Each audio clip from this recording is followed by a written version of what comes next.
this was the first screenplay that you wrote yourself, inspired by August Wilson and some of those other playwrights.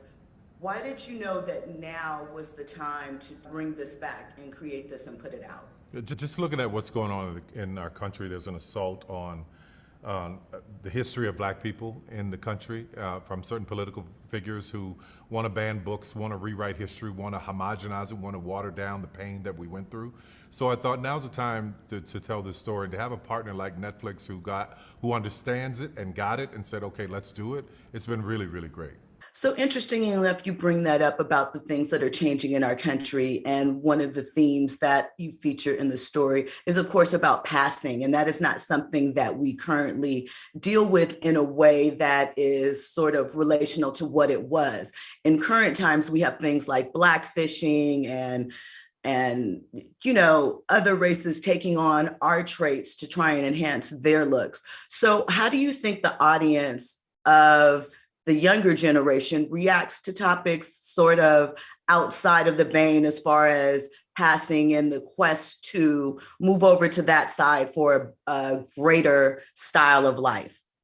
I would hope that they it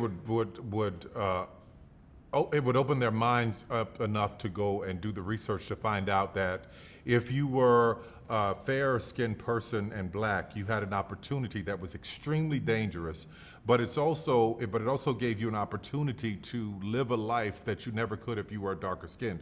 You could actually pass for white, live in different neighborhoods, and have what some would deem a better life and quality of life in America because of the color of your skin. Now, today, you would think about how horrible, the very thought of that would be.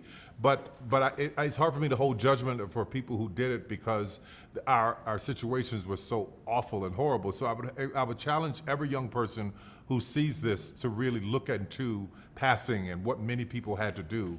And they'd be surprised at some of the famous people that were passing as well. Absolutely, Carol Channing. Yes. Anyway. Yes. Carol Channing. So I want to ask you, writing that script then, what type of updates did you make to the story now, or did you just keep it intact as is? Yeah, there were no updates. The only thing that changed was the location. Originally, when I wrote it, it was Louisiana, but I was spending some time in Savannah, and I really felt like Jazzman should be set among those trees and the Spanish moss, and that ground felt like which should be the home for Jazzman. So that's what became the backdrop. Yeah. What were you looking for in your leads in this version? I know originally you were wanting to star and you had visions of Hallie and Diana. So What were you looking for? Just people who were of the age who got it, who understood it. Like, if you look back on actors who were like incredible, Denzel Washington and Howard Rollins and Lawrence Fishburne, they all came up in that soldier story era, right? There's just a level of incredible brilliance that were there.